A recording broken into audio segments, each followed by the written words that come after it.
ايش مكتوب هون؟ بيت للبيع بسعر مغري جدا جدا. صلنا اسبوع عم ندور على بيت وكله عم يطلب سعر فيلا بامريكا. فوت خلينا نساله، ما لنا خسرانين شيء. يعطيك العافيه معلم. يا اهلا وسهلا، تفضلوا استريحوا.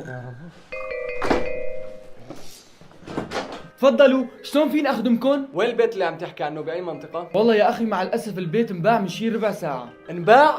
يلا ما لنا نصيب. السلام عليكم. استنى، لك معلم انت ايش بدك من البيت؟ العالم اللي عم تجي من برا كلياتهم عم بيجوا على البلد، عم يستاجروا بيوت وعم بياخذوا ورشة.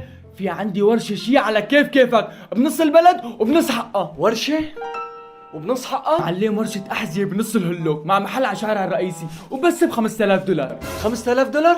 ليش هيك سعرها رخيص؟ انا على حد علمي اقل شيء بتسوى $20000. والله يا حبيبي نحن مكتبنا ببيع بنور الله وهذا شغلنا. الصراحة كلامه صح، ناخذ الورشة نشتغل فيها سنتين بعدين بنفكر نشتري لنا بيت. ايه والله مزبوط كلامك، وحتى عم يقلنا انه سعرها لقطة. ايه معلم ايش صار معكم؟ اعتمدتوا؟ ايه معلم اعتمدنا، بس ضل تفرجينا الورشه. ايه تفضلوا. يا شباب هي الورشة مع بضاعتها مع الماكينات مع العدة كلياتها كلها الكم. شو؟ حتى البضاعه بدك تعطينا اياها؟ ليش مستغرب؟ لحتى الفواتير مدفوعة 3 اشهر لقدام. برنس أنا بحس في شيء مو مزبوط هون. والله وانا كمان، لاني مستحيل هيك ورشه بهالسعر. ايه شباب ايش صار معكم؟